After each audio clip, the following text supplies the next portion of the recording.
Question number 41 तक discuss कर चुके थे। टेस्ट नंबर 8 का क्वेश्चन नंबर 41 तक डिस्कस कर चुके थे। अब 42 से स्टार्ट करते हैं। जितना भी मैकेनिकल क्वेश्चन है उसको डिस्कस करते हैं।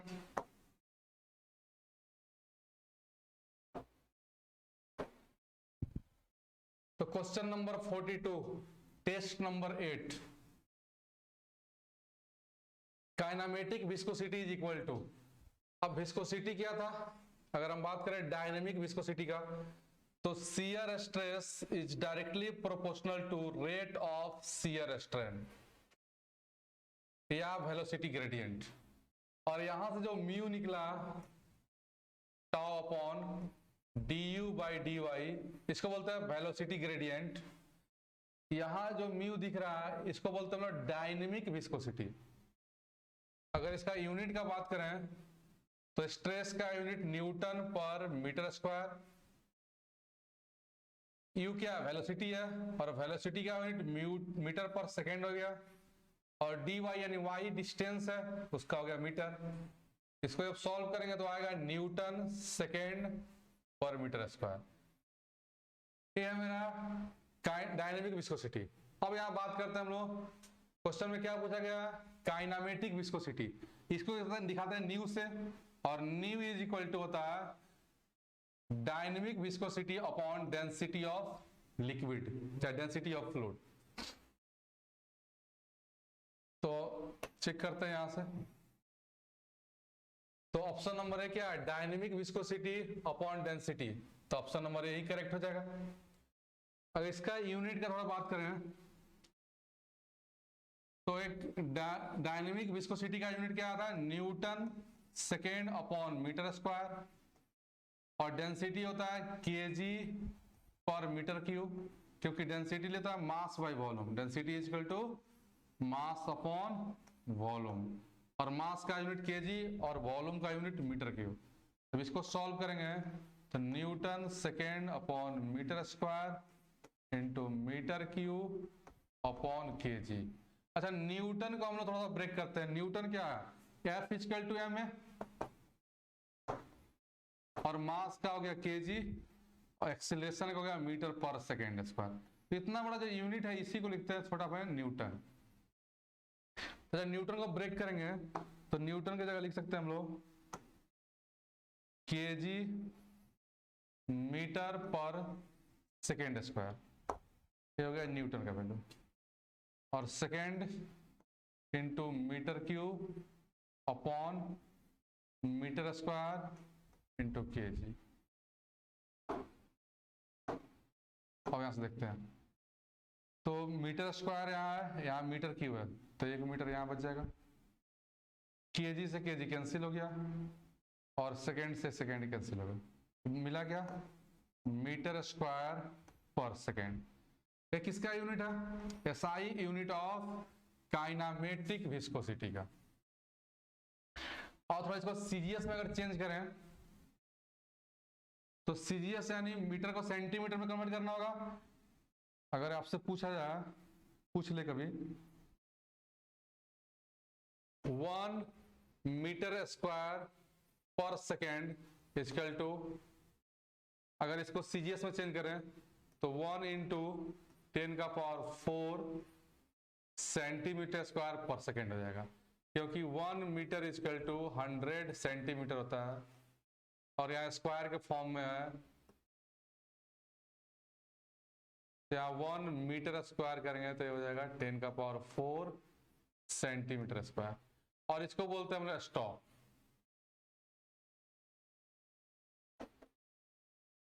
स्टॉक बोलते हैं।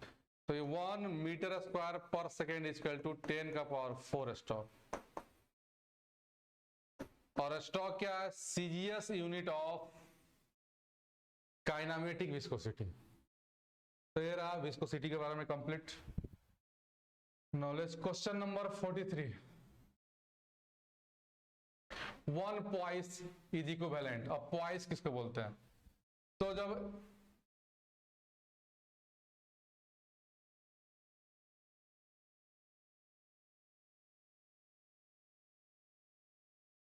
दिख रहा 43, तो अभी हम लोग देखें ना कि viscosity mu equal to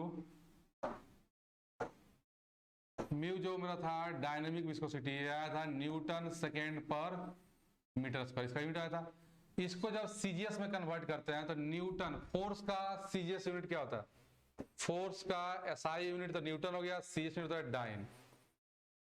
force का सीजीएस यूनिट डाइन होता है, और 1 न्यूटन इक्वल टू 10 का पावर 5 डाइन भी होता है, ये भी याद रखिएगा, आगे यूज करना पड़ेगा। तो न्यूटन को अगर डाइन में कन्वर्ट किए तो 10 का पावर 5 डाइन सेकेंड, और मीटर को सेंटीमीटर में कन्वर्ट करते 10 का पावर 4 हो जाएगा, स्क्वायर है तो सेंटीमीटर स्क्वायर। तो यहां से क्या मिला 10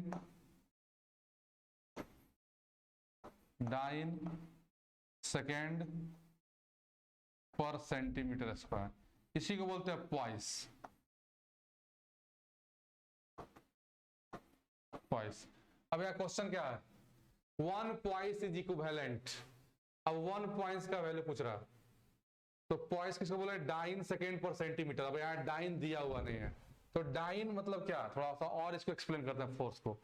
तो फोर्स F बराबर m में आया था, और इसका मास का यूनिट केजी, एक्सीलरेशन का यूनिट मीटर पर सेकेंड स्क्वायर, इसको तो न्यूटन बोल दिए थे।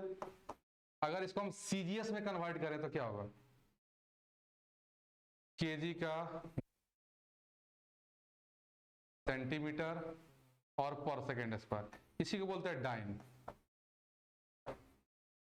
जैसे इसको बोलते हैं क्या, न्यूटन, उस तरह ग्राम सेंटीमीटर पर सेकेंड बोलते हैं डाइन। तो थोड़ा डाइन को चेंज करें, बस वैल्यू इसी का पॉइस, 1 पॉइस क्या था, डाइन सेकेंड पर सेंटीमीटर स्क्वायर, और डाइन की जगह क्या लिखना है, ग्राम सेंटीमीटर पर सेकेंड स्क्वायर। ये तो केवल डाइन के इक्विवेलेंट हो गया, और है क्या यहाँ पे, सेकेंड है और सेंटीमीटर स्क्वायर है प्लस। अब यहां से कैंसिल आउट, देख लीजिए क्या हो रहा है, सेकेंड सेकेंड कैंसिल होगा, सेंटीमीटर सेंटीमीटर कैंसिल होगा, मतलब यहां सॉल्व करके क्या गया, ग्राम पर सेकेंड सेंटीमीटर। अब चेक कर लीजिए ऑप्शन किसमें है, तो gram centimetre second, option number B. ठीक है, क्लियर है, आगे बढ़े। Next question, a piece of metal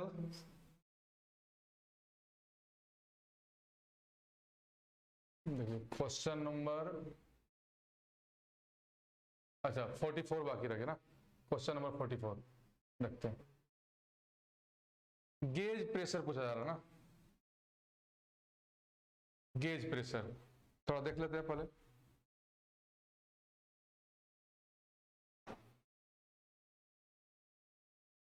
ये जो लाइन है एटमॉस्फेरिक प्रेशर का लाइन है, इससे ऊपर जो होता है उसको बोलते हैं गेज प्रेशर,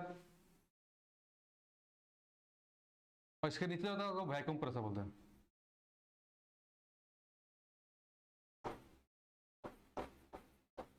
वैक्यूम प्रेशर बोलते हैं। गेज प्रेशर जो नीचे होता है उसको बोलते हैं vacuum pressure, sorry atmospheric pressure जो नीचे होता है उसको वैक्यूम प्रेशर बोलते हैं, और एटमॉस्फेरिक से ऊपर होता है उसको गेज प्रेशर बोलते हैं।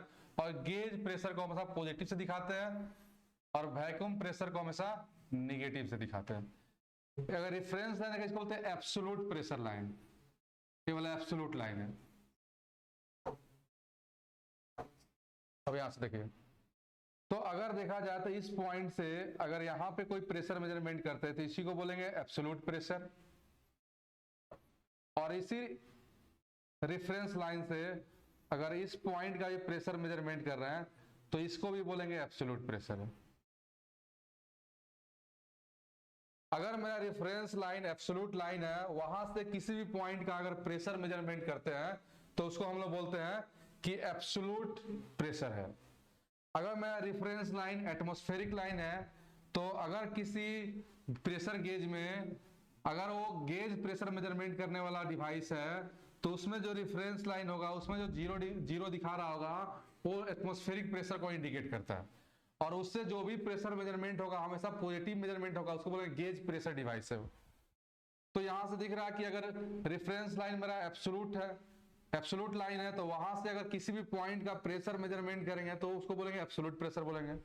अगर मेरा रेफरेंस लाइन एटमॉस्फेरिक लाइन है तो अगर पॉजिटिव में है तो गेज प्रेशर बोलेंगे, निगेटिव में है तो वैक्यूम प्रेशर बोलेंगे। अब यहाँ पे क्वेश्चन क्या है, गेज प्रेशर इक्वल, तो गेज प्रेशर मतलब इस पॉइंट का बात कर रहा है, गेज प्रेशर आपको ए डिस्टेंस निकालना है। तो क्या कर सकते हैं, यहां से यहां क्या एटमॉस्फेरिक प्रेशर है और टोटल क्या है एब्सोल्यूट प्रेशर है। तो एब्सोल्यूट प्रेशर से जब एटमॉस्फेरिक प्रेशर माइनस करेंगे तो गेज प्रेशर आ जाएगा।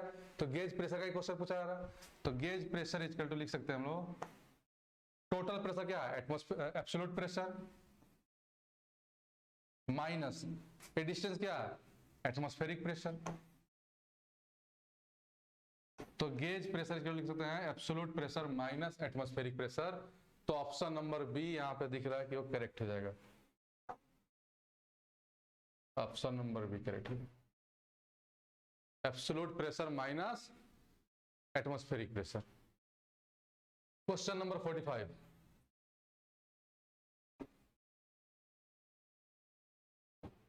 ए piece of metal of specific gravity 7 दिया, एक मेटल पीस है जिसका स्पेसिफिक ग्रेविटी 7 दिया, तो एस दिखा दिए और एम लिख दिए मेटल के लिए और ए वैल्यू है 7।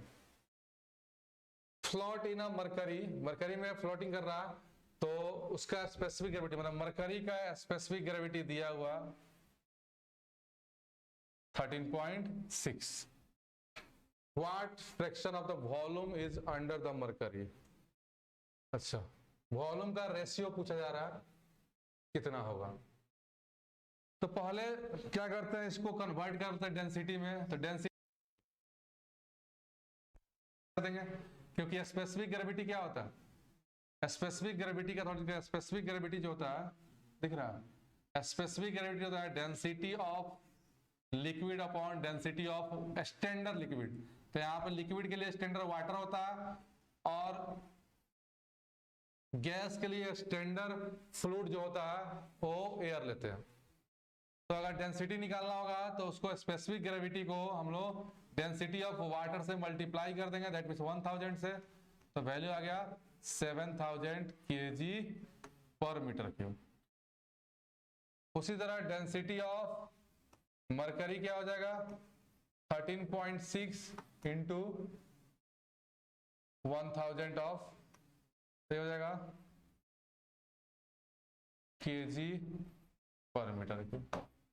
अब कोई चीज फ्लोटिंग कर रहा, फ्लोट कर रहा, दैट मीन्स वहां पे बात करते हैं बॉयंसिंग फोर्स का, और फोर्स बॉयंसिंग फोर्स इक्वल होता है जितना उसके द्वारा वेट के बराबर होता है, क्योंकि वो डिस्प्लेस किया हुआ, तो जितना इतना उस वाटर मॉलिक्यूल्स को डिस्प्लेस करेगा, तो उसका अगर हम वेट लें तो वेट होता है mg। और हम लोग जानते हैं डेंसिटी इक्वल टू क्या होता है मास अपॉन वॉल्यूम होता है, तो मास इक्वल टू हो जाएगा डेंसिटी इनटू वॉल्यूम। तो यहां से लिख सकते हैं हम लोग density of mercury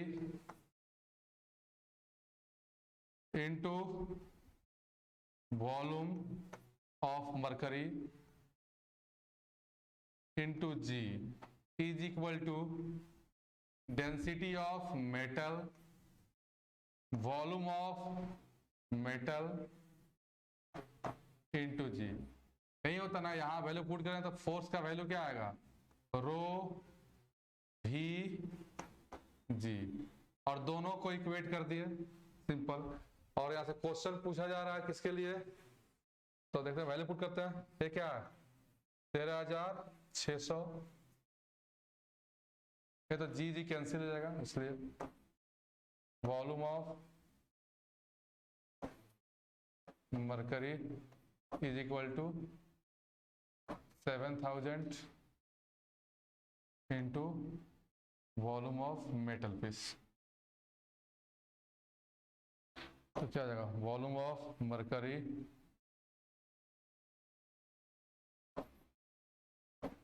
Hg upon volume of metal is equal to 7000 upon, solve कर लेंगे, जो आएगा वही आंसर हो जाएगा।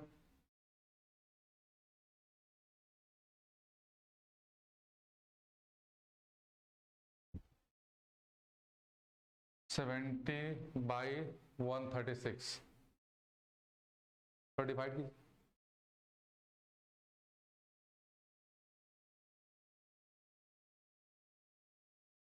थोड़ा सॉल्व कीजिए, आप लोग बताइए कितना आंसर आ रहा। 70 अपॉन 136 को डिवाइड कीजिए, पॉइंट में कुछ आंसर आएगा।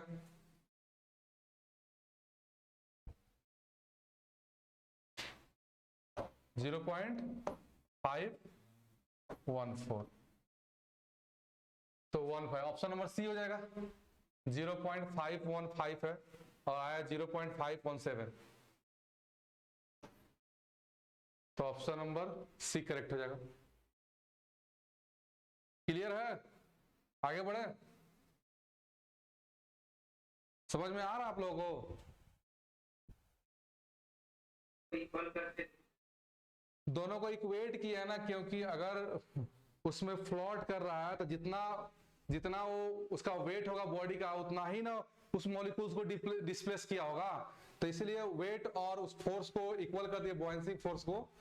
तो वेट भी क्या फोर्स है और बॉयंसिंग फोर्स भी फोर्स ही है ना, तो दोनों को इक्वेट कर दिए, मतलब मरकरी का और मेटल का, और दोनों को सॉल्व कर दिए क्योंकि रेशियो निकालना हमको। तो बॉयंसिंग फोर्स होता कितना है, जितना उस बॉडी के द्वारा जितना उस लिक्विड को डिस्प्लेस करते हैं तो उसका जो वेट होता है उतना ही ना बॉयंसिंग फोर्स होता है, इसीलिए दोनों को इक्वेट किया है। डेंसिटी अलग अलग है इसलिए वॉल्यूम अलग अलग होगा, तो दोनों का रेशियो जो आया वही आंसर हो गया। Question number 46,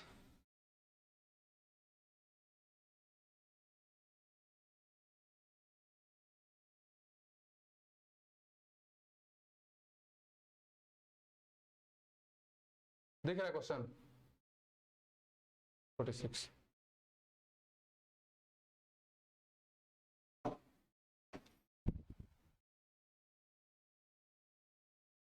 The vertical distance of the center of pressure below the CG of inclined plane। अच्छा, सबमर्ज बढ़िया क्वेश्चन है, और यहाँ पे 3 केस था, जनरली हम लोग पढ़ते थे कि वर्टिकली सबमर्ज कर रहे हैं, हॉरिजॉन्टली कर रहे हैं और तीसरा इंक्लाइंड कर रहे हैं, ये तीनों केस है। और इसमें 2 पॉइंट था, एक था सेंटर ऑफ प्रेशर, एक है टोटल प्रेशर। तो टोटल प्रेशर को F से दिखाते थे और F इक्वल टू फॉर्मूला था रो जी ए एच बार। AF क्या था, टोटल प्रेशर था, और दूसरा था कि सेंटर ऑफ प्रेशर, जिसको हम लोग H बार से या X बार सॉरी स्टार से दिखाते थे ना, H स्टार। अब ये डिफरेंट केस के लिए डिफरेंट में वैल्यूज का था। जैसे मान लिए कोई बॉडी है, यहाँ पे इंक्लाइंड के बारे में पूछा जा रहा है, कोई इनरेगुलर शेप का बॉडी इंक्लाइंड सबमर्ज कर रहे थे, वाटर लेवल है। अब इसका यहाँ साइड व्यू दिखा देते हैं, यहाँ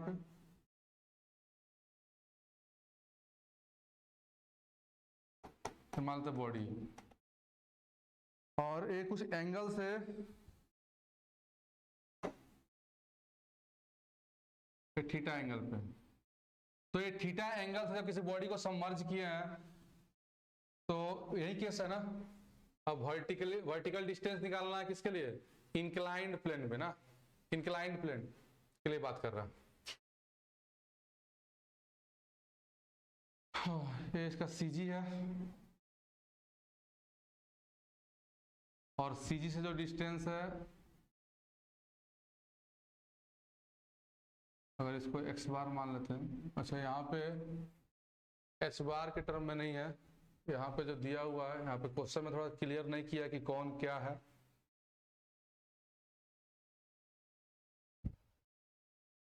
और पूछा जा रहा है तो सीजी से नीचे जो रहेगा ना उसके लिए एक्स बार है, और ये डिस्टेंस को हम बोल दे रहे हैं,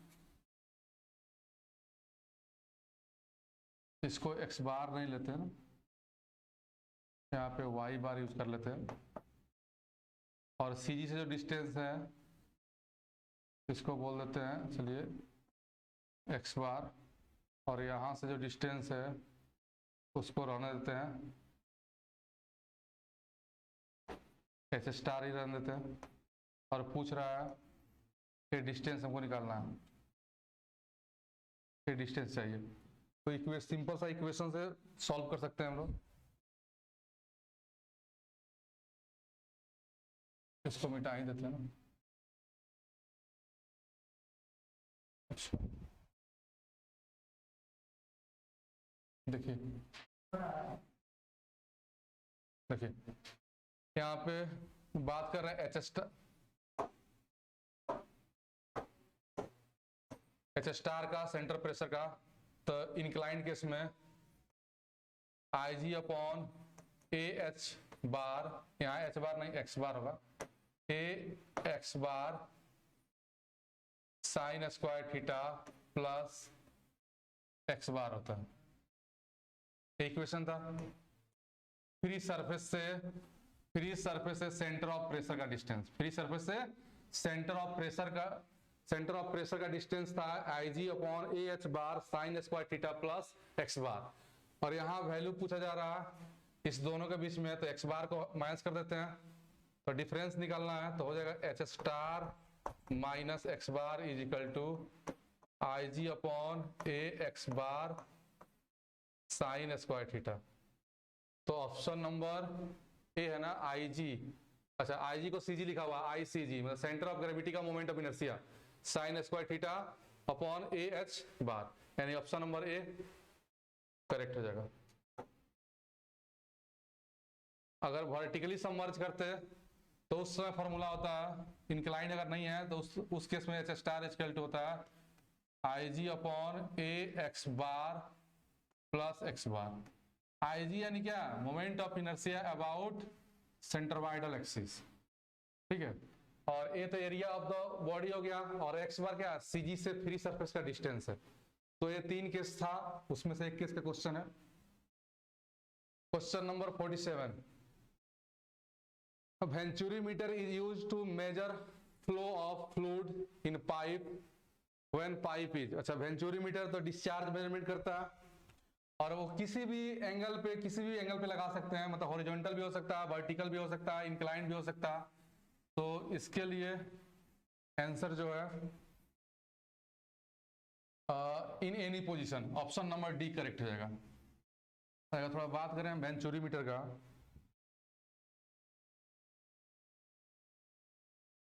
तो एक पाइप है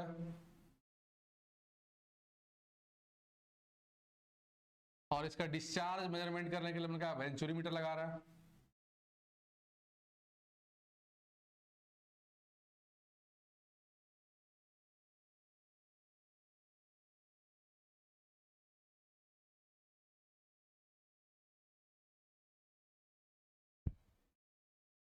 यहां से कभी कभी क्वेश्चन पूछता है कि कन्वर्जिंग, मतलब हमेशा ये बोलते हैं कन्वर्जिंग हो रहा है ना, और ये जो है डाइवर्जिंग है। ये जो क्रॉस सेक्शन जो घट रहा है उसको कन्वर्जिंग बोलते हैं, जो बढ़ रहा है वो डाइवर्जिंग होता है। इसका एंगल भी पूछता है, कभी कभी लेंथ भी पूछ देता है, और इसको बोलते हैं थ्रॉटल। बीच वाला पोर्शन क्या, थ्रॉटल है। तो ये क्या करते हैं, ट्यूब या यू टाइप का भी ले सकते हैं, थ्रॉटल के बीच और पाइप के बीच में क्या लगा दिए, एक स्मॉल डायमीटर का ट्यूब,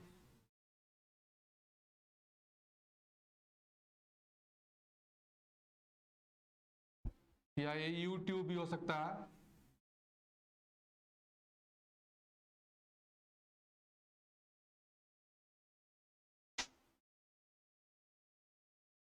यू शेप का भी लगा सकते हैं, डायरेक्ट वर्टिकल भी रहता है।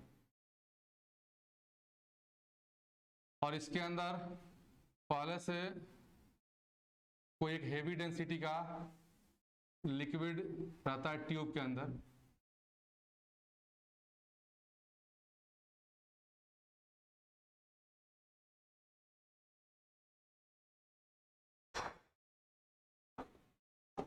मान लेते हैं यहाँ पे कोई मरकरी है जो इसमें फ्लो कर रहा, और इसमें क्या लेवल शो करेगा, लेवल में डिफरेंस शो करेगा, उसको ऐसे दिखाते हैं एच है।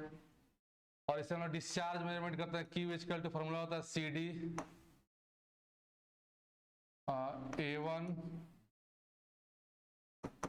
Into A2 divide by under root A1 का स्क्वायर माइनस A2 का स्क्वायर अंडर रूट 2GH। यहाँ से हम लोग डिस्चार्ज मेजर करते हैं। ए एक्चुअल डिस्चार्ज होता है, CD क्या है, कोएफिशिएंट ऑफ डिस्चार्ज है, और वेंचुरी मीटर में कोएफिशिएंट ऑफ डिस्चार्ज का वैल्यू लगभग 93 या 94 के आसपास रहता है, मतलब 98 तक रहता है, 0.98 तक रहता है, ये वेरी करता है CD का वैल्यू। A1 क्या है, इस पाइप का क्रॉस सेक्शन एरिया है, और थ्रॉटल का उसको 2 मान लिए, A1 A2, 2GH, H निकालेंगे, ये X रहता है ना, यहाँ पे डिफरेंस को X दिखाते हैं।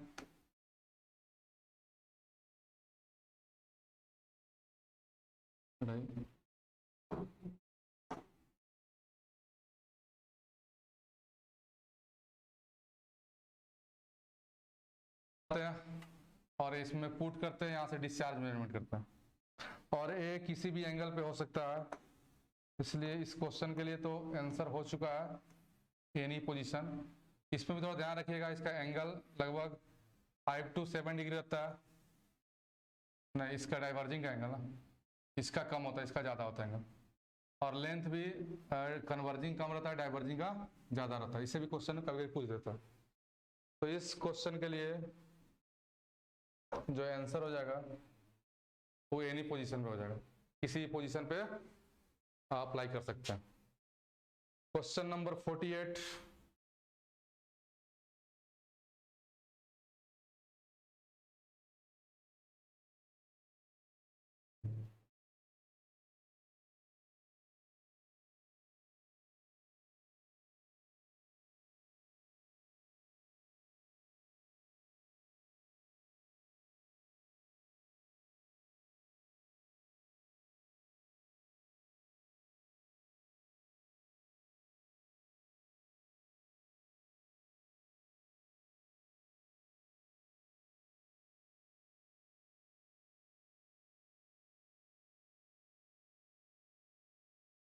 देखिए क्वेश्चन नंबर 48 में क्या, ये तो हो चुका है 48, loss of energy due to sudden enlarge of pipe. Sudden enlarge loss क्या होता है, दो टाइप का लॉस होता है, एक होता है मेजर लॉस, दूसरा होता है माइनर लॉस। मेजर लॉस किसको बोलते हैं, जहां पे फ्रिक्शन द्वारा, मतलब पाइप के अंदर, पाइप में जो कोई चीज फ्लो कर रहा है पाइप के अंदर, तो फ्रिक्शन के चलते जो लॉसेस होता है उसको बोलते हैं मेजर लॉस। और माइनर लॉस किसको बोलेंगे, तो जैसे सडन इनलार्ज हो गया, पाइप का क्रॉस बढ़ गया, कभी सडन इन कॉन्ट्रैक्शन हो जाता है, बीच में पाइप बेंड करता है, या ऑब्स्ट्रकल आ गया, या सपोज दैट इंट्रेंस लॉस है, एग्जिट लॉस है। तो ये जितना भी टाइप का लॉस है ये सारा का सारा माइनर लॉस के अंदर आता है, और फ्रिक्शन जो है फ्रिक्शन लॉस और मेजर लॉस के अंदर आता है। तो मेजर लॉस फाइंड करने के लिए मेरे पास दो इक्वेशन है, एक डार्सी, दूसरा चेजिज इक्वेशन है। बट माइनर लॉस के लिए और सब केस के लिए अलग अलग फॉर्मूला होता है। तो यहाँ पे क्वेश्चन जो है माइनर लॉस से है, और सडन इनलार्ज हो रहा है। तो सडन इनलार्ज मतलब पाइप का क्रॉस सेक्शन एरिया पहले कम रहा है और अचानक से क्रॉस सेक्शन बढ़ गया। तो इसमें जो लिक्विड फ्लो कर रहा है, जैसे वाटर है जो फ्लो कर रहा है वैसा फ्लो करेगा कुछ, तो यहां जो दिख रहा है ना इस तरह का कुछ लॉसेस होता है ना, ये जो लॉसेस है ये सडन इनलार्ज का लॉस है।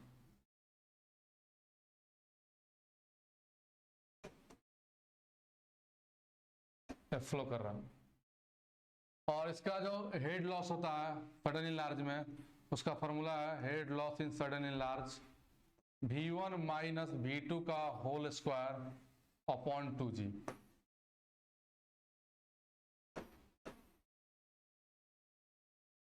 तो इसके लिए ऑप्शन नंबर ए दिया हुआ करेक्ट हो जाएगा। तो ये जो 4-5 केस है इससे भी माइनर लॉस से भी क्वेश्चन बनता है, डायरेक्ट फॉर्मूला पूछ लिया जाता है। और मेजर लॉस में हम बोले तो दो ही होता है, एक डार्सी होता है, दूसरा चेजिज होता है। तो उसका अगर हेड लॉस निकालना होगा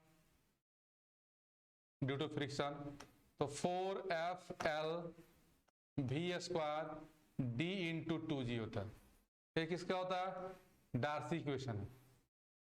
और हेड लॉस और निकाला चेजिज से भी निकाल सकते हैं, होता C अंडर रूट MI होता है। वहां पे देखते हैं नेक्स्ट क्वेश्चन अगर होगा उस पे तो इसको एक्सप्लेन किया जाएगा। बट माइनर लॉस और मेजर लॉस के बीच में थोड़ा डिफरेंस पता होना चाहिए, इसलिए बता दिए। क्वेश्चन और नहीं है होगा। अच्छा यहाँ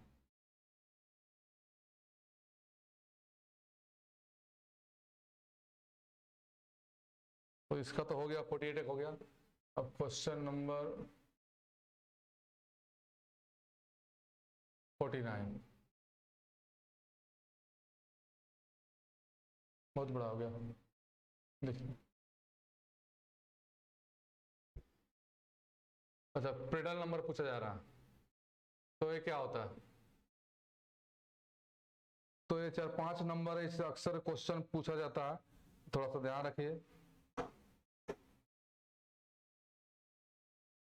एफ से दिखा रहा है प्रेडल नंबर को, तो एफ इक्वल टू होता है under root inertia force upon gravitational force.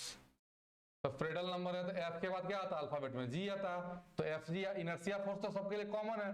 अगर आपसे पूछ दे वेबर नंबर क्या होता है, तो ये क्या होता है? Inertia force upon surface force, ठीक है, अंडर रूट में। तो इस तरह का 2-3 जो नंबर है वो कभी कभी पूछ लिया जाता है कि क्या होता है। तो यहां पे देख लेते हैं क्या है, तो ऑप्शन नंबर बी हो जाएगा।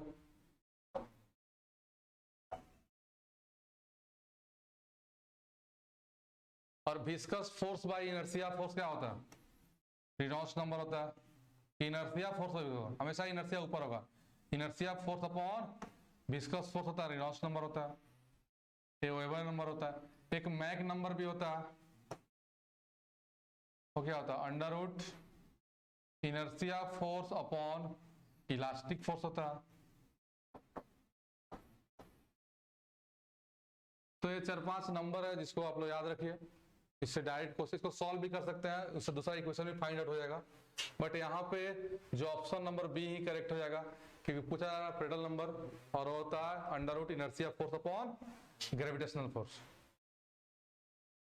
Question number 50, which types of turbine should be used in head of turbine is more than 300 metre? अब एक टेबल बनवाया था ना टेस्ट नंबर 6 के अंदर, तो उसको ध्यान रखिएगा। उसमें यही सब टरबाइन के बारे में डिस्कस किए थे। और वहां पे हम देख सकते हैं कि जो बात करें हेड का, तो हाई हेड के लिए हम यूज करते हैं पेल्टन टरबाइन, और 250 से ऊपर जो भी रहता है हेड उसको बोलते हैं हाई हेड बोलते हैं। और 60 to 150 मीटर, 60 to 250 मीटर तक बोलते हैं मीडियम हेड, और 60 मीटर से नीचे होता है उसको बोलते हैं लो हेड बोलते हैं। तो यहाँ पे जो क्वेश्चन है हाई हेड के लिए पूछा जा रहा है, और हाई हेड के लिए पेल्टन टरबाइन ही होगा। और पेल्टन टरबाइन किसके लिए है? हाई हेड के लिए बोलेंगे तो इंपल्स टरबाइन है। पेल्टन क्या है? इंपल्स टरबाइन है, हाई हेड टरबाइन है। और क्या बोल सकते हैं? लो स्पेसिफिक स्पीड होना चाहिए इसके अंदर। तो ये सब स्पेसिफिक फीचर है इसका, याद रहना चाहिए कि कहां पे कौन सा टरबाइन यूज करेंगे। अगर केपलान की बात करें तो केपलान टरबाइन किसके लिए सुटेबल है? लो हेड और हाई स्पेसिफिक स्पीड। और ये क्या? रिएक्शन टरबाइन है। फ्रांसिस भी क्या है? रिएक्शन टरबाइन है, और इसके लिए क्या अब बात करेंगे तो मीडियम हेड के लिए है। प्रोपेलर टरबाइन भी लो हेड के लिए होता है। तो ये सब टरबाइन के बारे में जो पॉपुलर टरबाइन है इस कहां पे इंप्लीमेंट करेंगे ये आप लोग को याद होना चाहिए, इससे एक क्वेश्चन आएगा एग्जाम में। Question number 51, fatigue of component is due to. Fatigue दो टाइप का हम लोग टेस्ट करते हैं, क्रीप और फैटिक टेस्ट। तो फैटिक टेस्ट क्या होता है? जब हम साइक्लिक लोड देते हैं, रिपीटेड लोड देते हैं, और उसका फेल्योर यील्ड स्ट्रेस से पहले रहता है। मतलब हम लोड दे कांस्टेंट लोड नहीं दे रहे हैं, लोड को रिपीट कर रहा है, कभी लोड बढ़ा रहा है घटा रहा है, एक लिमिट है उस रेंज के अंदर रिपीटेड जब लोड देते हैं उसमें जब फेल्योर होता है उसको बोलते हैं फैटिक। और क्रीप में क्या होता है? कांस्टेंट लोड देके लॉन्ग टाइम पीरियड के लिए छोड़ देते हैं, तब कोई फेल्योर होता है तो उसको बोलते हैं क्रीप। तो C से क्रीप और C से कांस्टेंट। कांस्टेंट लोड के लिए क्रीप होता है और रिपीटेड या वेरिएबल लोड के लिए या साइक्लिक लोड के लिए हम बात करते हैं फैटिक में। तो इसका ऑप्शन नंबर ए हो जाएगा करेक्ट।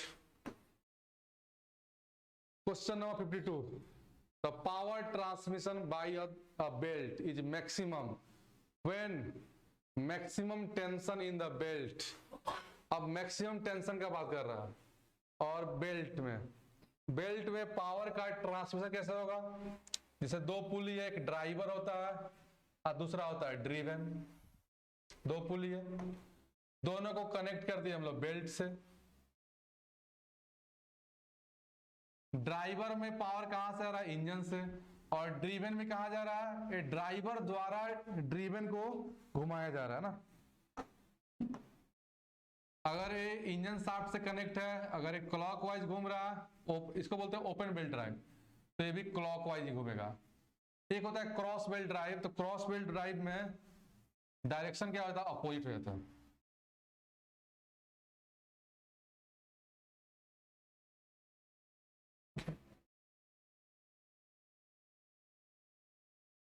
अगर हम बात करें दो पुली है, इसमें हम लोग क्रॉस भी अरेंजमेंट कर सकते हैं।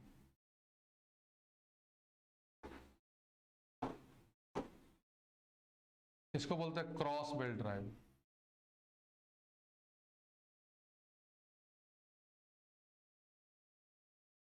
ड्राइवर है, दूसरा ड्रिवन है।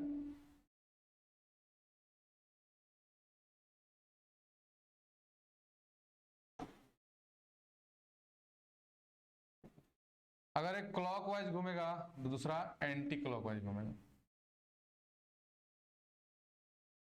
तो यहां से फ्लो कर रहा, तो इसके अंदर क्या टेंशन होगा? तो एक मान लेते हैं T1 है, दूसरा मान लेते हैं T2 है। इसमें भी T1 टेंशन है, दूसरा क्या है? T2 टेंशन है। तो टेंशन जो ज्यादा होता है उसको बोलते हैं टाइट साइड। तो इधर क्या होगा? टाइट साइड टेंशन होगा ना, इधर क्या स्लैक साइड टेंशन होगा। तो चलिए इसको मान लेते हैं T1, ज्यादा अच्छा रहेगा। T1 ये है और T2 ये।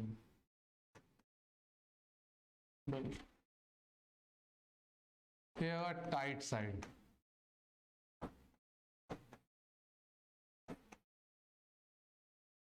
ये हो जाएगा स्लैक साइड।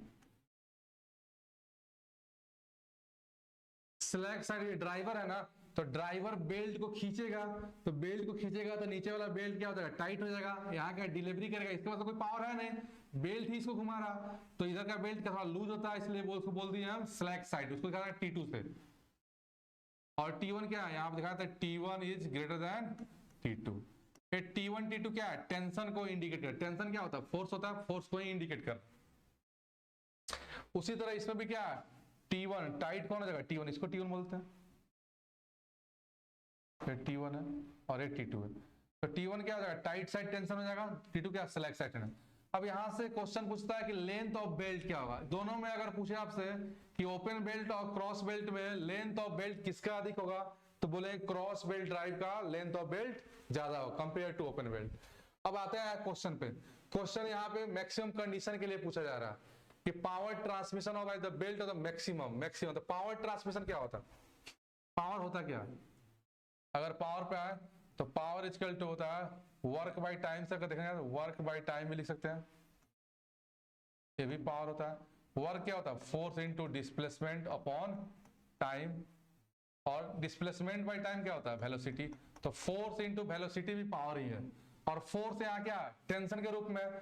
तो tight side tension minus slack side tension, और इनटू मान लेते हैं बेल्ट, इसका वेलोसिटी भी है, बेल्ट का वेलोसिटी। तो यहां से लिख सकते हैं power equal to T1 minus T2 into V. और ये N1 आरपीएम से घूम रहा, तो अगर ओमेगा के टर्म में निकालना होगा तो ओमेगा इक्वल टू होता है 2 पाई n अपॉन 60, और n क्या होता है? आरपीएम होता है। तो उस टर्म में भी निकाल सकते हैं, बताइए पावर का फॉर्मूला।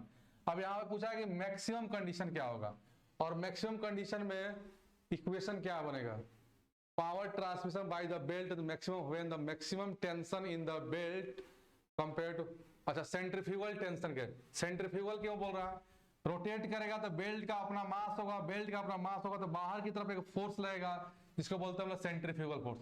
अगर एक तो ड्रिवन पुली को कंसीडर करें, केवल ड्रिवन, एक ड्राइवर है दूसरा ड्रिवन है, ड्रिवन पुली को कंसीडर कर रहे हैं, तो ड्रिवन पुली के ऊपर क्या होगा, कुछ दूर तक क्या होगा, बेल्ट होगा, बेल्ट लगा हुआ है ड्रिवन पुली पे। अगर इसको 1 बोलते हैं, इसको 2 बोलते हैं, तो ड्रिवन ले रहे हैं, मतलब 2 नंबर वाला ले रहे हैं, ड्रिवन ले रहे हैं। इधर टेंशन क्या है, T2 है, इधर टेंशन क्या है, T1 है। अब यहां बात करें सेंट्रीफ्यूगल टेंशन का, तो यहां पे एक रोटेशन हो रहा है, तो यहां पे एक फोर्स लगेगा जिसको हम लोग बोल रहे हैं सेंट्रीफ्यूगल फोर्स। और अभी तीनों दोनों टेंशन को अगर T मान के चल रहा है, फिलहाल T मान ले रहा है, तो यहां से मैक्सिमम कंडीशन का आता है, इक्वेशन आता है मैक्सिमम टेंशन, मतलब tight side tension equal to होता है, यानी T1 इक्वल टू होता है 3TC। T1 इक्वल टू होता है 3TC, और सेंट्रीफ्यूगल टेंशन का फॉर्मूला हो जाएगा, से निकलेगा mv² होता है। तो ये इक्वेशन है, इसको ध्यान में रखिएगा। हाँ, तो मैक्सिमम के लिए 3 टाइम्स हो जाएगा। अब पूरा एक्सप्लेन करना पॉसिबल नहीं है, जितना हो सका उतना एक्सप्लेन कर दिए। क्वेश्चन नंबर 53 थर्मल से क्वेश्चन है 53 का।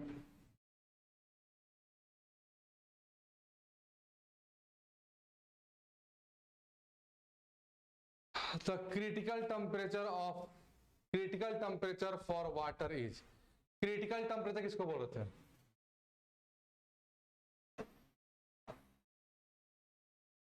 क्रिटिकल पॉइंट को देखें तो यही पॉइंट था क्रिटिकल।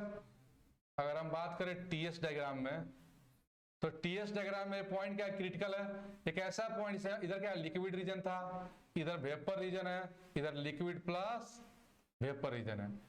अब ऐसा पॉइंट जहां पे लिक्विड आए और डायरेक्ट इवोपरेट हो जाए, उसको बोलते हैं क्रिटिकल पॉइंट होगा। तो इस पॉइंट का टेम्परेचर पूछ रहा वाटर के लिए, तो ये होता है 374 degree Celsius. Critical point temperature होता है 374 डिग्री सेल्सियस होता है। तो ऑप्शन नंबर सी करेक्ट है। Question number 54, which of the following expression given the entropy change in the isobaric heating process में, इंट्रोपी निकालना है किसके लिए, आइसोबारिक के लिए। तो इंट्रोपी क्या था, entropy equal to ds equal to होता है dq/t। और यहां बात कर रहे हैं हम लोग आइसोबारिक प्रोसेस का। तो आइसोबारिक प्रोसेस में हीट का फॉर्मूला क्या होगा, थोड़ा सा एक्सप्लेन करें आइसोबारिक प्रोसेस में।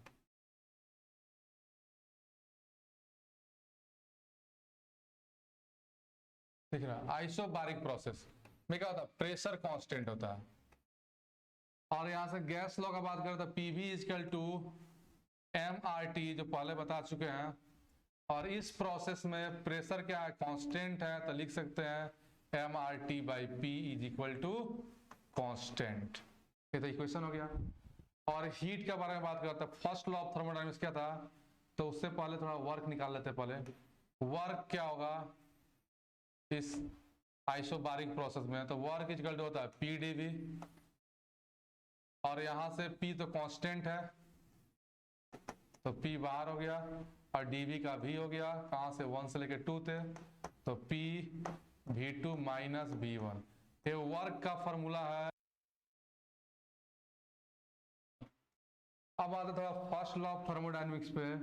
तो first law of thermodynamics is उसका application, internal energy, change in internal energy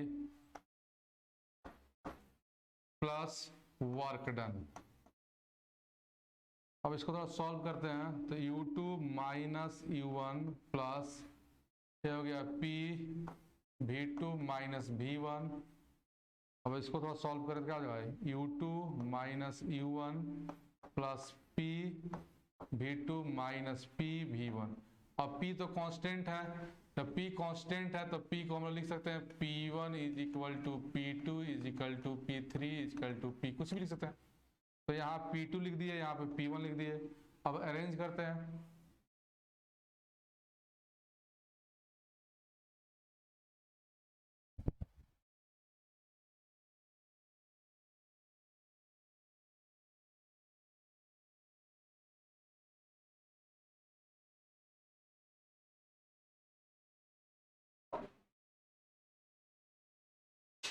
तो अरेंज करेंगे तो क्या होगा, U2 plus P2 V2 minus common लिए, U1 प्लस P1 V1, और U प्लस PV क्या होता है, इंथैल्पी होता है, लिख दिए इसको H2 माइनस H1, और इंथैल्पी का फॉर्मूला होता है mCp dt, मतलब T2 माइनस T1। तो ये हो गया हीट का फॉर्मूला। किसके लिए, आइसोबारिक प्रोसेस में हीट का फॉर्मूला कोई पूछे तो बोलेंगे mCp dt या mCp T2 माइनस T1। तो यहां से हमको निकालना है क्या, इंट्रोपी। तो ds इजकल टू होता है dq बाई टी, और बात कर रहा है आइसोबारिक के लिए, तो वहां हीट का फॉर्मूला देते हैं mCp चेंज इन टेम्परेचर लिखते हैं dt अपॉन t। अब दोनों साइड इसको इंटीग्रेट कर देते हैं 1 से लेकर 2 तक, तो mCp तो कॉमन हो गया, इंटीग्रेशन 1 अपॉन टी dt हो गया 1 से 2 तक। तो mCp 1 upon T, 1 upon x का क्या होता है, log x होता है, तो 1 अपॉन टी का क्या हो गया, log t हो गया। चाहे ln बोलिए चाहे log बोलिए, मतलब बेस e रहेगा, ये ध्यान रखना, log t। ln या log जो भी लिखेंगे हमेशा बेस e रखता है। जब बेस 10 होगा तो यहाँ कभी भी इंटीग्रेशन में बेस 10 नहीं आएगा, हमेशा बेस e ही आता है। तो mCp upper limit log T2 minus log base e T1। तो यहां से इक्वेशन मिल गया ना, mCp log T2 upon T1 base e रहेगा S2 minus S1 equal to. तो कांस्टेंट प्रेशर में इंट्रोपी का फॉर्मूला इसका मिला mCp log T2 minus T1। देखिए ऑप्शन क्या है, तो mCp log यानी log को ln लिख रहा है, बेस e को ln लिखा जाता है और बेस 10 को log लिखा जाता है, तो मेजर प्रॉब्लम नहीं है। बस ध्यान रखिएगा कहीं पे ln लिखा हुआ है, इसका मतलब होता है log बेस e, और log लिखा हुआ उसका मतलब होता है log बेस 10।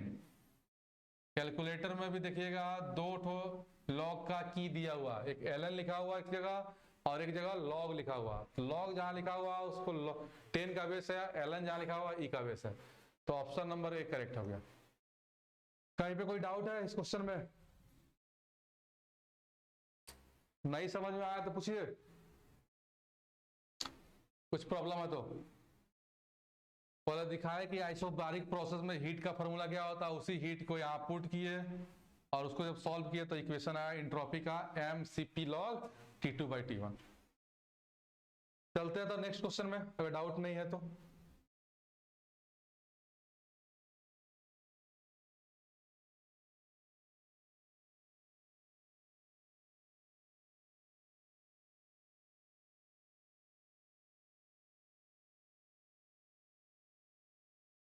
Question number 55।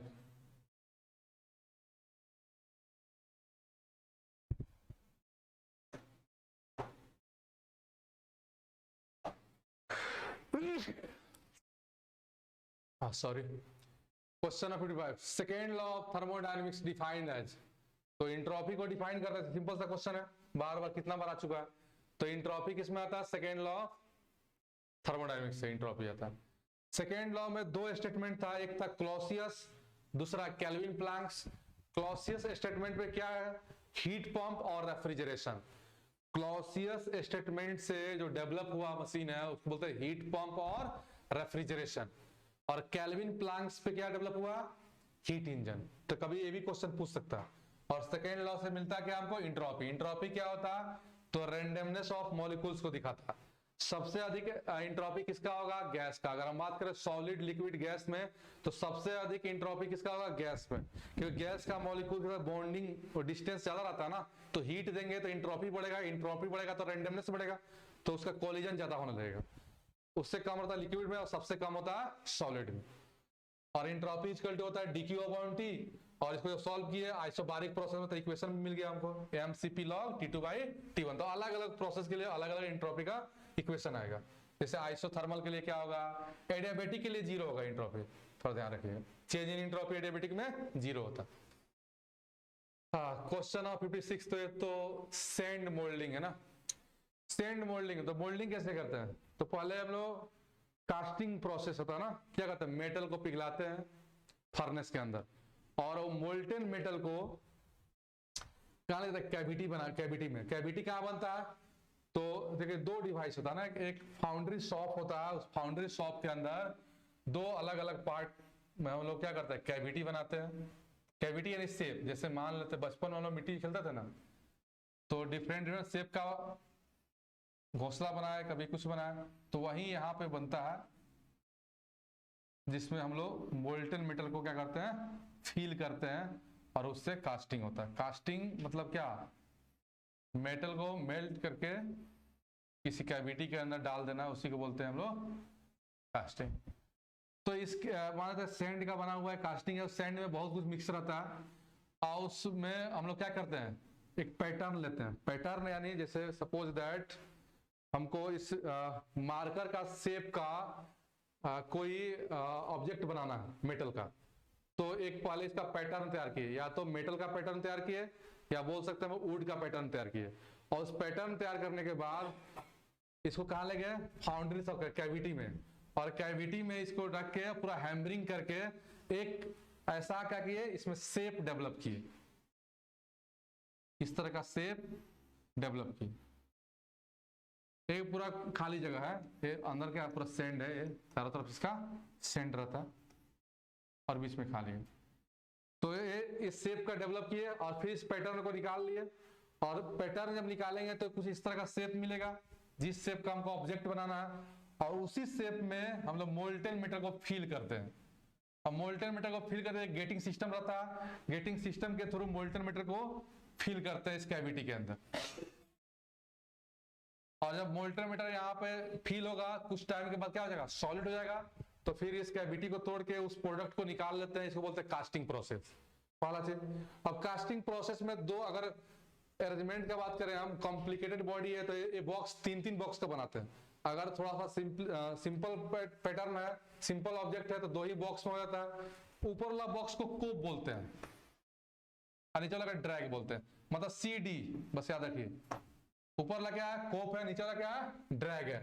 तो इसी से क्वेश्चन पूछ दिया कि sand moulding the bottom most, मतलब नीचे वाला पार्ट, ठीक है, नीचे वाला पार्ट को क्या बोलते हैं ड्रैग बोलते हैं, नीचे वाला पार्ट को ड्रैग बोलते हैं, ड्रैग। ऊपर वाले कोप बोलते हैं। कोप और ड्रैग में अरेंज करके हम लोग कैविटी तैयार किए, कैविटी तैयार करने के बाद उसको मोल्टन मेटल को पोर कर दिए, जिससे मेरा प्रोडक्ट तैयार हो गया। यही कास्टिंग में होता है। तो बस ये कोप और ड्रैग है, और थोड़ा गेटिंग सिस्टम भी देख लीजिएगा, उससे भी कभी क्वेश्चन आ सकता है। क्वेश्चन नंबर 57 तो ब्रिक है सिविल का, तो चलते हैं नेक्स्ट टेस्ट में।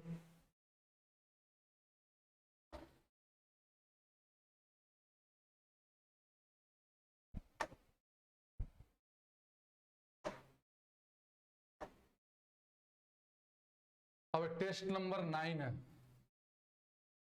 क्वेश्चन नंबर 51 से मैकेनिकल है, सॉरी 41 में, तो यहां से स्टार्ट करते हैं। क्या mixture of ice and water form है, क्या फॉर्म करेगा। तो थर्मोडायनेमिक्स का बेसिक क्वेश्चन है, स्टार्टिंग है सिस्टम सराउंडिंग यूनिवर्स, ये सब क्या होता है थोड़ा बहुत चर्चा कर लेते हैं। वहां ओपन क्लोज आइसोलेटेड दिया हुआ है, तो किसी बाउंड्री के अंदर जहां पे हम लोग एनालिसिस करते हैं उसको सिस्टम बोलते हैं। बाउंड्री से बाहर जो है उसको सराउंडिंग बोलते हैं, और सबको मिलाया तो यूनिवर्स हो जाता है। सिस्टम का बेसिकली तीन टाइप है, ओपन सिस्टम,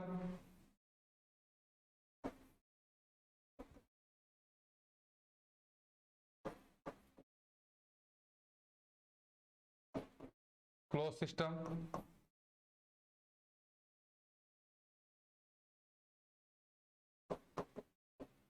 आइसोलेटेड सिस्टम। तो ये तीन टाइप है। ओपन सिस्टम किसको बोलेंगे? एक ऐसा सिस्टम हालत है इससे मास और एनर्जी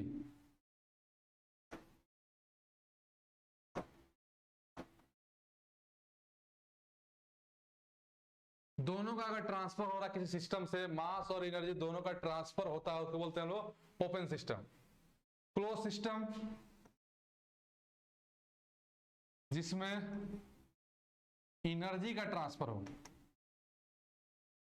मास ट्रांसफर नहीं हो, मास का ट्रांसफर नहीं हो, केवल एनर्जी का ट्रांसफर हो, उसको बोलते हैं क्लोज सिस्टम। और नाम क्या? आइसोलेटेड, मतलब क्या? इंसुलेट कर दो इस बॉडी को, इस सिस्टम को इंसुलेट कर दिए, जैसे जस्ट लाइक थर्मस, इंसुलेट कर दिए जिससे एनर्जी और मास दोनों का ट्रांसफर नहीं होता।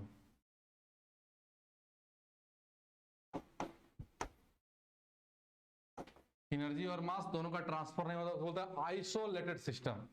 तो ये तीन टाइप का सिस्टम है। तो ओपन सिस्टम का एग्जांपल जितना भी सब पावर प्लांट वगैरह, जैसे हाइड्रो पावर प्लांट है, ये सब ओपन सिस्टम का एग्जांपल है। क्लोज सिस्टम में बोल सकते हैं जब during compression process, IC engine के अंदर ड्यूरिंग कंप्रेशन प्रोसेस जब भाल्व दोनों क्लोज होता है उस समय जो सिस्टम प्रोवाइड होता है उसको बोलते हैं क्लोज सिस्टम बोल सकते हैं। आइसोलेटेड सिस्टम का बेस्ट एग्जांपल मेरा यूनिवर्स है, ब्रह्मांड है, मतलब उससे एनर्जी कभी बाहर जाएगा ही नहीं, मास कभी ट्रांसफर होगा ही नहीं। या कुछ टाइम के लिए जो थर्मस है वो आइसोलेटेड सिस्टम का एग्जांपल है। तो यहाँ पे जो क्वेश्चन है, यहाँ पे उस टाइम में कोई क्वेश्चन ही नहीं है, क्वेश्चन है mixture of ice and water. और आइस और वाटर को मिलाएंगे तो हेट्रोजीनियस सिस्टम हो जाए, हेट्रोजीनियस मिक्सचर हो गया, तो उसी को सिस्टम के रूप में बोल दिया। बट एबीसी में कोई ना हेट्रोजीनियस ही होगा, क्योंकि वैसा कोई क्वेश्चन में नहीं है जहां मास और एनर्जी का ट्रांसफर के बारे में डील नहीं कर रहा। तो इस क्वेश्चन के लिए आंसर हो जाएगा option number D, heterogeneous system. Question number 42, the efficiency of Carnot is maximum for. तो कार्नोट साइकिल बोले क्या होता है? एक हाइपोथेटिकल साइकिल है जिसका आज तक इंप्लीमेंट नहीं हो पाया है, और सबसे मैक्सिमम इफिशियंसी सबसे मैक्सिमम इफिशियंसी किसी साइकिल का होता है वो कार्नोट है। अगर थोड़ा सा कार्नोट साइकिल के बारे में बोले तो कार्नोट इंजन के लिए भी है और रेफ्रिजरेशन के लिए भी है, तो उसको बोलते हैं रिवर्स कार्नोट साइकिल। इंजन के लिए जो होता है उसको बोलते हैं कार्नोट साइकिल, और रेफ्रिजरेशन के लिए जो पढ़ेंगे कार्नोट के बारे में वो होता है रिवर्स कार्नोट साइकिल। फिर टीएस है, टीएस यानी S for T for temperature, S for entropy, entropy T for temperature.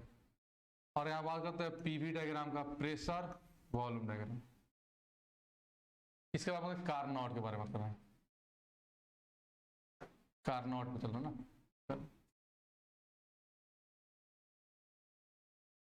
थोड़ा यहां समझ पहले।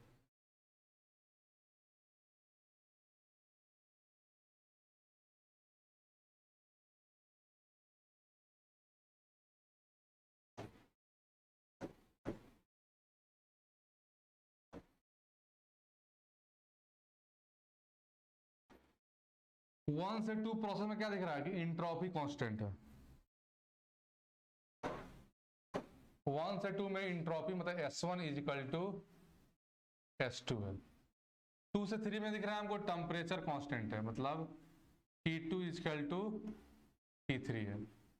और थ्री से फोर में भी क्या दिख रहा है? इंट्रोपी कांस्टेंट है, S3 is equal to S4 है।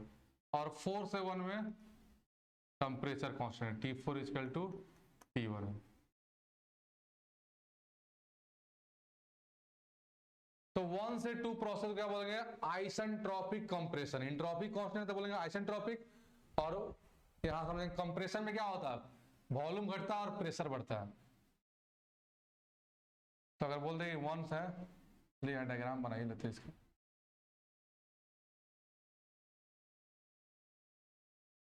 ये वन है, टू है, थ्री,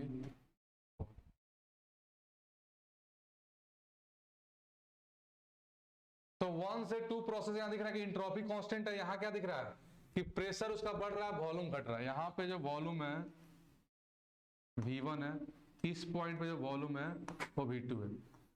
तो वॉल्यूम घट रहा है, साथ में क्या हो रहा है? प्रेशर बढ़ रहा है। यहाँ का P1 है और इस पॉइंट पे P2 है और ये P1। तो कांस्टेंट इंट्रोपी इसलिए बोल दिया आइसेंट्रोपिक। यहाँ प्रेशर बढ़ रहा है तो बोलेंगे कंप्रेशन हो रहा है। तो 1 से 2 प्रोसेस का अगर नाम लिखना होगा तो क्या बोलेंगे?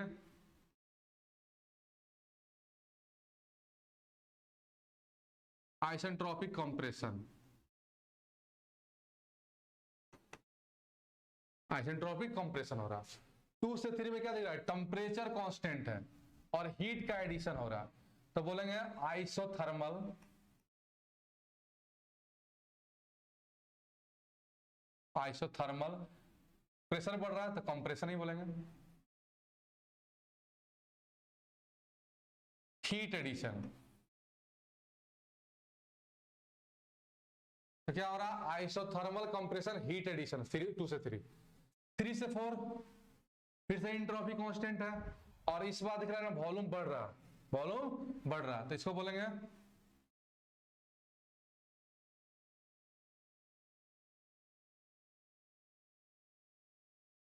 Isothermal expansion. और 4 से 1 में टेम्परेचर कांस्टेंट है इसलिए बोलेंगे आइसो, फिर से बोलेंगे आइसोथर्मल।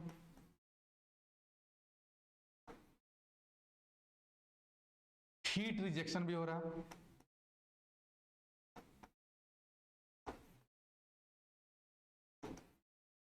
और एक्सपेंशन भी हो रहा है। तो आपसे पूछे कार्नोट साइकिल में कौन कौन सा प्रोसेस होता है, तो बोलेंगे दो आइसेंट्रोपिक प्रोसेस है, 2 आइसोथर्मल प्रोसेस है। कंप्रेशन हो रहा है, एक्सपेंशन हो रहा है। अब यहाँ पे इसका इंप्लीमेंट आज तक क्यों नहीं हो पाया, क्या रीजन है? तो यहाँ पे क्या दिख रहा है कि हीट का एडिशन हो रहा है कांस्टेंट टेम्परेचर पे। कार्नोट साइकिल में heat addition at constant temperature. तो कांस्टेंट टेम्परेचर में जब हीट का एडिशन करेंगे तो टेम्परेचर को कांस्टेंट रखने के लिए बहुत ही प्रोसेस को स्लो करना पड़ेगा। जब प्रोसेस को स्लो करेंगे तब जाके टेम्परेचर को हम लोग कांस्टेंट रख पाएंगे। तो इतना स्लो प्रोसेस में कोई डिवाइस, कोई इंजन नहीं बन पाया, इसलिए ये बोलते हैं हाइपोथेटिकल साइकिल है। इसका आज तक इंप्लीमेंट नहीं हो पाया है। इसको बोलते हैं क्वासी स्टैटिक प्रोसेस। एक्चुअल में बहुत ही स्लो प्रोसेस को बोलते हैं क्वासी स्टैटिक प्रोसेस। तो इतना क्वासी स्टैटिक प्रोसेस है कि इसमें कोई इंजन बनाना पॉसिबल नहीं है। तो हाइपोथेटिकल है मतलब आइडियल है, आइडियल है मतलब मैक्सिमम एफिशिएंसी होगा, और इसका एफिशिएंसी का फॉर्मूला होता है 1 माइनस T2। टेम्परेचर देख रहे हैं ना, T2 बड़ा है ना, तो T1 अपॉन T2। और ध्यान रखिएगा मतलब स्मॉलर टेम्परेचर को ऊपर रखिएगा। अब आपका साइकिल में जो जैसा नोमेनक्लेचर होगा वैसा इक्वेशन आ जाएगा, ठीक है। तो थोड़ा ध्यान रखिएगा, ये समझना है कि टेम्परेचर जो है वो कम होना चाहिए, जो अपर टेम्परेचर है वो कम होना चाहिए। अगर ये टेम्परेचर ज्यादा हो जाएगा तो निगेटिव में चला जाएगा ना। सपोज दैट अगर मान ले T2 का वैल्यू 100 डिग्री सेल्सियस है और T1 का वैल्यू 200 डिग्री सेल्सियस है, तो जब यहाँ वैल्यू पुट करेंगे तो क्या हो जाएगा 1 माइनस 200 अपॉन 100, दैट मीन्स 2, यानी -1 हो जाएगा ना। तो ऐसा नहीं होता, इसलिए बोल रहे हैं कि फॉर्मूला तो याद कर लिए ठीक है, लेकिन ध्यान रखिएगा कि ये जो T1 है वो हमेशा T2 से लेस होगा। तो किसका एफिशिएंसी है? कार्नोट का। ये तो कार्नोट के बारे में होगी। अब यहाँ क्वेश्चन क्या पूछ रहा, the efficiency of Carnot is maximum for, तो रिवर्स, इतना भी साइकिल है सब रिवर्सिबल साइकिल है और रिवर्सिबल से भी ज्यादा होता है, इसलिए ऑप्शन नंबर बी हो जाएगा। इतना भी साइकिल है सारा का सारा क्या है? रिवर्सिबल है और रिवर्सिबल से भी ज्यादा होता है कार्नोट का, इसलिए रिवर्सिबल से ज्यादा अपना मैक्सिमम कार्नोट का होता है, इसलिए रिवर्सिबल साइकिल से अधिक होगा कार्नोट का। Question number 43, first law of thermodynamics के बारे में बात करना ना। तो अभी तो बताया फर्स्ट लॉ क्या होता है, dq इक्वल टू du, यानी change in internal du plus work done. यही है application of first law of thermodynamics. तो यहाँ हीट एंड वर्क, ये भी सही लग रहा है। हीट, अच्छा कॉमा होगा यहाँ पे, heat work and properties of system. अच्छा प्रॉपर्टीज ऑफ सिस्टम के बारे में तो दिखाता है, तो वेरियस ये तो होगा नहीं और ये भी नहीं होगा। माना ऑप्शन नंबर ए और बी में ही कोई करेक्ट होगा। तो अगर ऑप्शन नंबर बी में ए नहीं तो प्रॉपर्टी ऑफ सिस्टम नहीं ऐड होता तो ऑप्शन नंबर ए करेक्ट हो जाता। तो ऐसा नहीं कि थोड़ा कंफ्यूजिंग है यहाँ, इस क्वेश्चन के लिए ऑप्शन नंबर बी करेक्ट हो सकता है, बट कहीं पे हीट एंड वर्क भी करेक्ट हो सकता है। अगर ऑप्शन नंबर बी वाला जो ऐड नहीं किया रहेगा उस मतलब ऑप्शन के अनुसार इसका आंसर चेंज होगा। अगर फर्स्ट लॉ का बात करें ना, अगर हम उसका केवल स्टेटमेंट पे जाएं तो स्टेटमेंट पे क्या था, एक सिस्टम है, तो क्या बोला फर्स्ट लॉ ऑफ थर्मोडायनामिक्स कि सिस्टम में सराउंडिंग से जितना हीट सप्लाई किया जाएगा सिस्टम भी सराउंडिंग के ऊपर उतना ही वर्क करेगा। यही था फर्स्ट लॉ ऑफ थर्मोडायनामिक्स। इसको रिप्रेजेंट किए थे D Q equal to D W, equal to का साइन है। तो हीट और वर्क ए भी सही है, बट अगर यहाँ ऑप्शन में ए अगर नहीं दिया रहता इस क्वेश्चन के लिए ऑप्शन नंबर बी करेक्ट हो जाएगा। तो ध्यान रखिएगा, ऐसा भी कभी क्वेश्चन में आप फंस जाइएगा कि सर तो बोले थे हीट एंड वर्क और साथ में प्रॉपर्टीज भी होगा, बट यहाँ पे आंसर दिया है हीट एंड वर्क। तो ऐसा भी हो सकता है, तो ऑप्शन के अनुसार टिक कीजिएगा।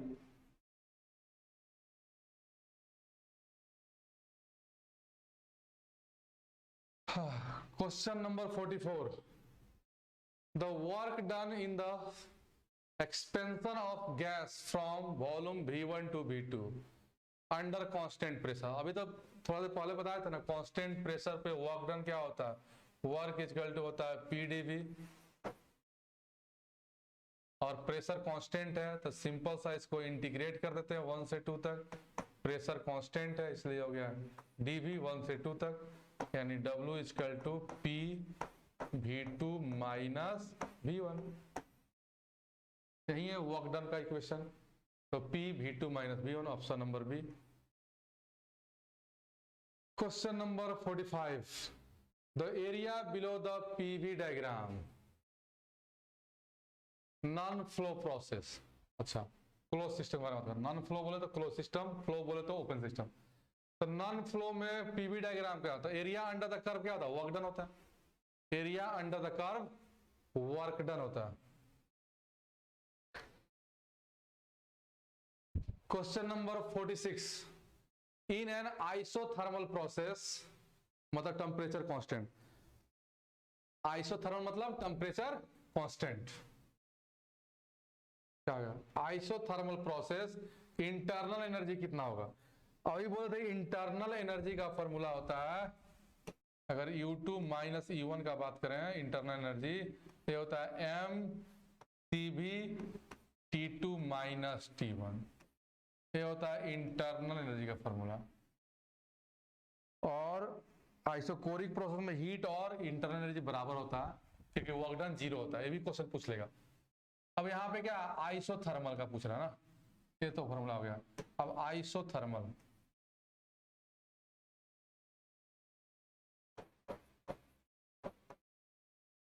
तो आइसोथर्मल मतलब टेम्परेचर कांस्टेंट। टेम्परेचर कांस्टेंट मतलब T1 is equal to T2 is equal to T3 dot dot dot. तो क्या हो जाएगा internal energy U2 minus U1 जब बराबर है ना तो वैल्यू हो जाएगा 0। तो अच्छा 0 ने दिया, पूछ रहा है खाली इंटरनल, ये तो निकला चेंज इन इंटरनल एनर्जी, ये निकाले चेंज इन इंटरनल एनर्जी। तो क्या जाएगा U2 is equal to U1 मतलब क्या हुआ कांस्टेंट, हो जाएगा constant.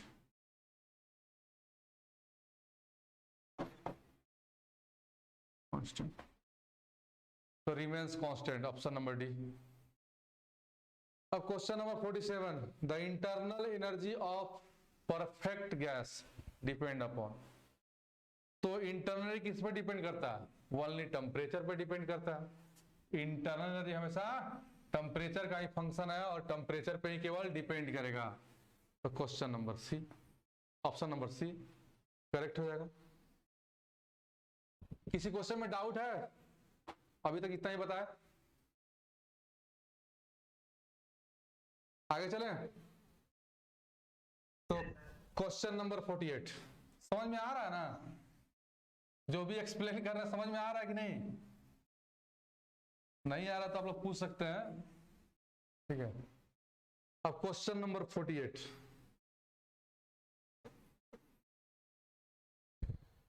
The maximum efficiency that a heat engine operating between heat engine, तो पहले हीट इंजन किस पे बेस्ड है?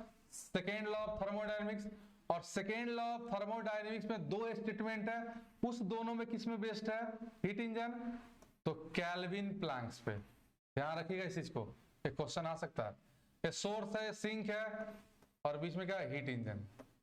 तो इंजन से हमेशा क्या मिलता है? वर्क मिलता है।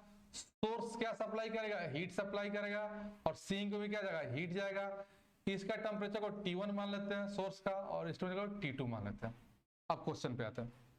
तो मैक्सिमम इफिशियंसी पूछा जा रहा है, efficiency is equal to what? Operating between 327, तो मैक्सिमम टेम्परेचर T1 होता है, इसलिए 327 है ना, 327, और मिनिमम क्या है? 27 डिग्री सेल्सियस। इस दोनों के बीच में इफिशियंसी निकालना। तो इफिशियंसी क्या होता है?